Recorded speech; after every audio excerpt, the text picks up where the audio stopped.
Rome, the Eternal City. After several trips to Italy, we finally managed to visit one of our biggest oversights, the capital. From wandering through Roman ruins to devouring pizza and climbing up lookout points to feasting on gelato, in this travel guide, we're going to share with you 20 things to do in Rome, Italy. Alright guys, so right now we are in Piazza Navona and the wind is blowing. Yes. In case you can't tell, there's a lot of noise, there's quite a bit of construction going on. But yeah, this is a pretty cool piazza. It's really long and it has a bit of a strange shape, and that's because it used to be a hippodrome, and this is where chariots would race around.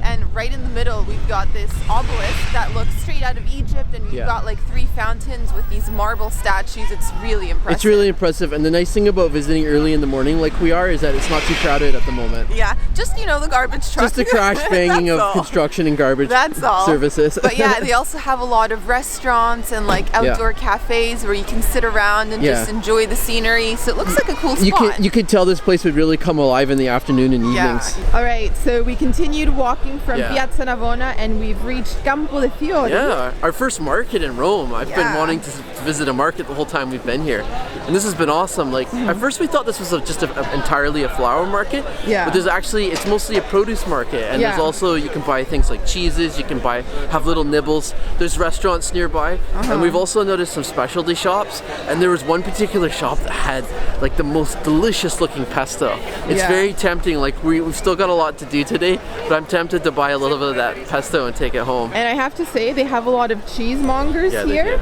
and if you just walk through the market, like you get these aromas. It's just amazing smelling cheese. I could make a meal out of just wandering around this market. We're clearly getting hungry. We're getting hungry, yeah. Pizza is coming up soon. A few blocks from there, we finally reached Roscioli, which to our taste buds was the best pizza in Rome. Here, pizzas are served by the weight, and you take whatever comes out of the oven first. We came here for lunch and ended up sampling 7 different pizzas, some with some rather unusual toppings.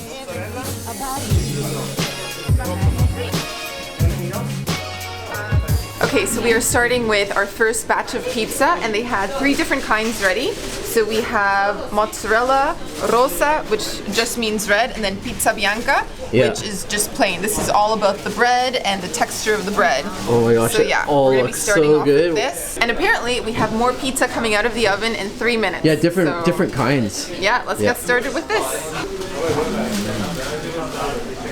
Oh, that's good. Is it good? I love it. It's just a little bit of tomato sauce, then you have the pieces of mozzarella, a little bit of olive oil drizzled on top. And I like the consistency of the bread. It's like a little bit crunchy and crispy, and but super light. This place is a true institution. Like it's been around since the early 19th century. So. Wow. That's just a beautiful tomato sauce. Are you ready with your camera? Oh, yes, there's more? Oh, there's wonderful. more pizza coming. Oh, wonderful. Excellent.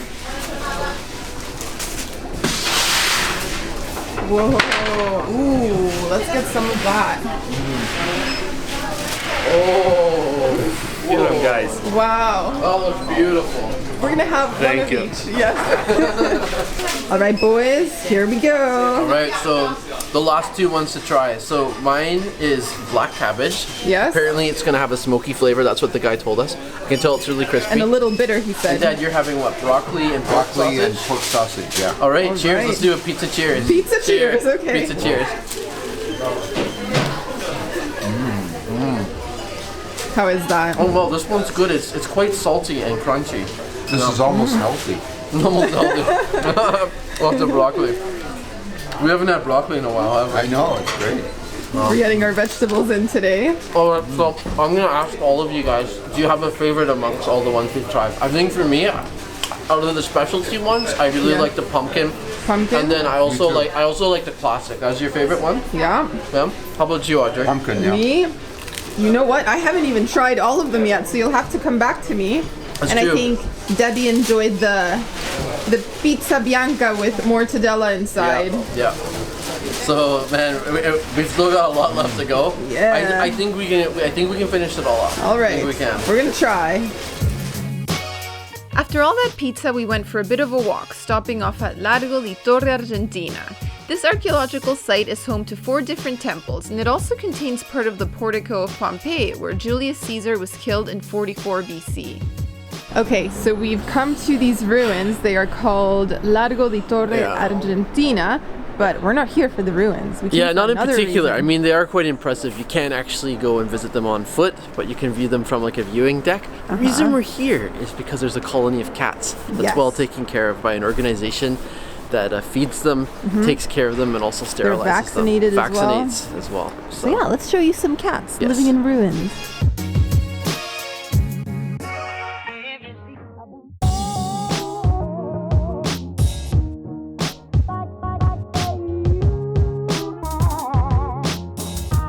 From there, it was a short walk to the Pantheon, a former Roman temple turned church, which dates back to the year 125 AD. The Pantheon boasted the world's largest cupola up until the 15th century, and it is still the largest unreinforced concrete dome in existence to this day. That makes it one of the greatest architectural achievements by the ancient Romans, and it was an attraction we couldn't miss.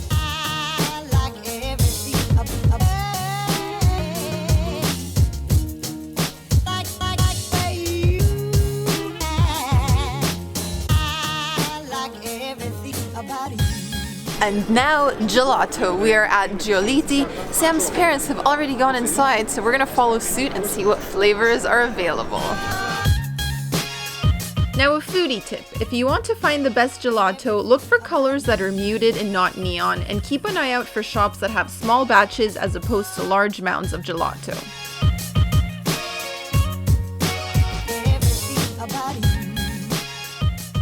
Okay, the boys and their ice cream. So what flavors did you get? I had the Roman Holiday and the Bailey's whiskey. What did you think? Awesome. I got 2 of them too. So good, such natural flavor, so delicious. So what did you get? I also got those 2, but I also got caramel. So I got 3 scoops.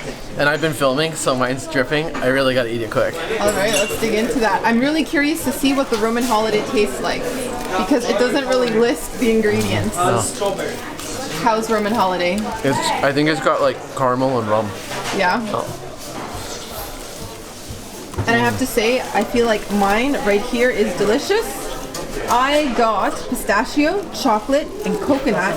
Coconut is the best in my opinion. It's the best coconut ice cream I've ever had. Wow. This is great. This is so good.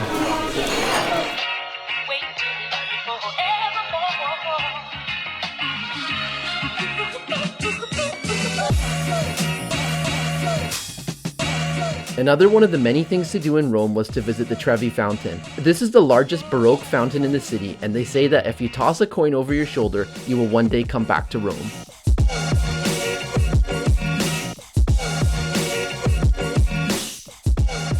Alright guys, so next up we have our ticket to visit the Coliseum, the Roman Forum, and Palatino. Yeah, it's a 3-in-1 ticket. 3-in-1 ticket. It costs 12 euros per person. And yeah, we're finally in. The line was really slow moving, but yeah, I'm finally ready to explore. Let's do it. Let's do it. And now it's time to talk about Rome's most famed attraction, the Colosseum and its surrounding ruins. We started our visit on Palatine Hill, the most central of Rome's 7 hills. What visitors see today are the ruins of the Palace of Domitian, a 1st century complex which served as the main imperial palace for 300 years.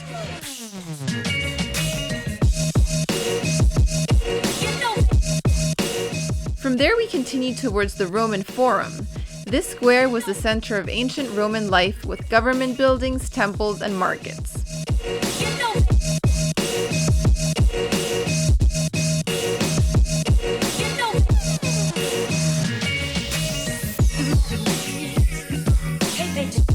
And last but not least, we reach the Colosseum, which was the largest amphitheater ever built and could hold an estimated 50,000 to 80,000 spectators.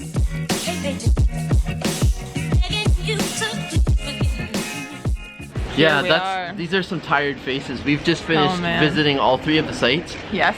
Very impressive, very crowded, and like we knew it was going to be grand on a large scale, but I guess you just don't really, you can't really comprehend it until you're here in person. You're actually walking around on foot. Like it was just been a busy day of sightseeing here. Yeah.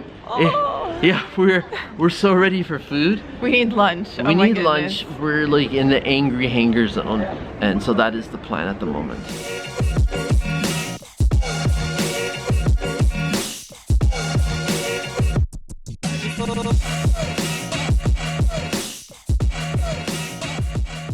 lunch is Food here. has arrived, and I can't wait to dig in. I'm so hungry.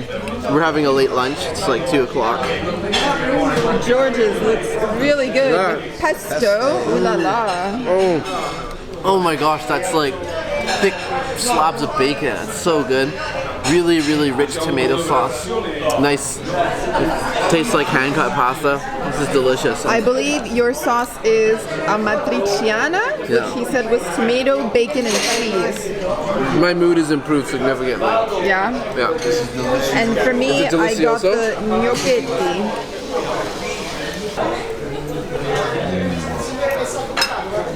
Delicioso.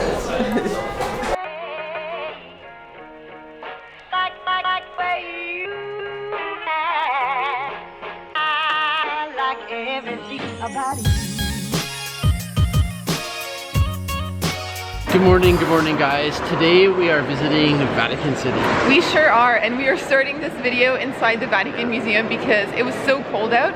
We waited for an hour to get in, so like our fingers were starting to go numb. But an hour isn't so bad because they were trying to scare us, the scalpers. Yeah, they're trying to say it would be like 3, 4, 5 hours. 4 to 5. One of them was like, you're gonna be here. I guess if you reserve a ticket online, or if you can jump the queue by paying for an advance ticket, but it costs more. And now we buy our tickets. Like with the Coliseum, we can say that this was another impressive sight, but again, it was so crowded that moving through the galleries was a true feat. Maybe it was our own fault for visiting in the morning, but truth be told, walking through the Vatican Museum was more overwhelming than enjoyable, so you've been warned.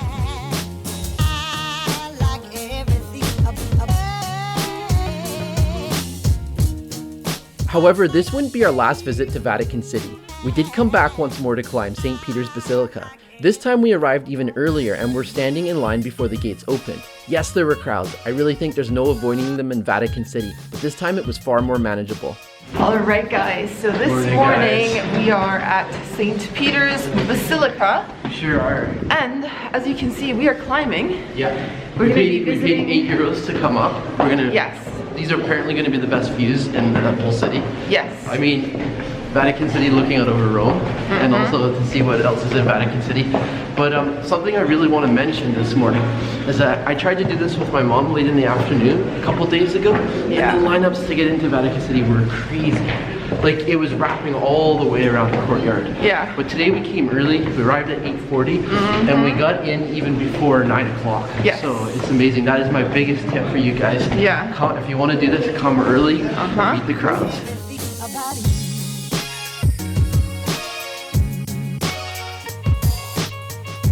And check out those mosaics. My goodness, all along. No, even like the viewing deck is impressive. Yeah.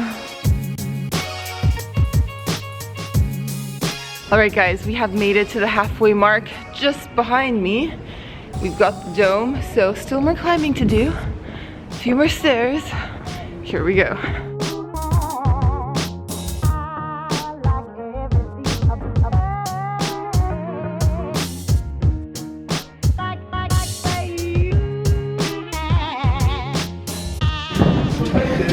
We're going around the dome now. Everything's crooked. We're walking diagonally.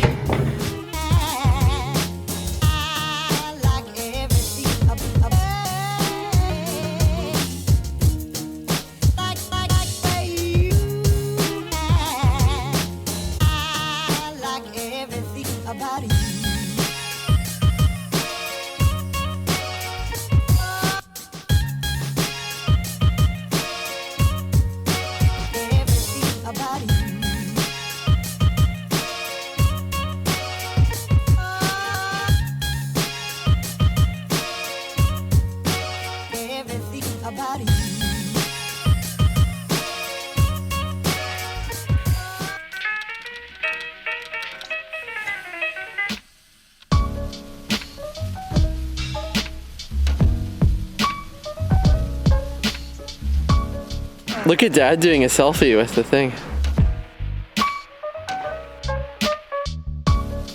Rome is a massive city with heavy traffic and lots of tourists, so to escape the noise and the masses, we visited Villa Borghese. This is the third largest public park in Rome with gardens, villas, and ponds. It may not be the most picturesque in winter, but the climb up does reward you with views of the city. In particular, views of Piazza del Popolo, or the People's Square just below.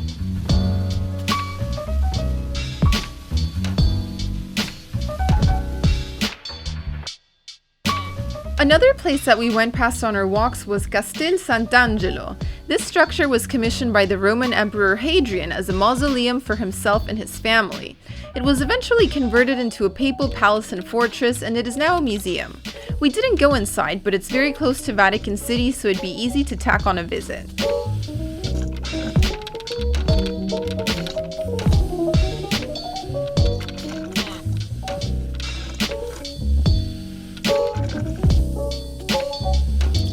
Okay guys, right now we're visiting the Spanish Steps, and this is the it spot to chill out, especially if you're a couple. It's romantic, you get a great view from up here, and also it's a great place to go shopping. There's a really main commercial street just running down that way. Yeah, and it's all high-end brands. All high-end. I don't think we'll be doing any shopping today, but nice place to go for a walk.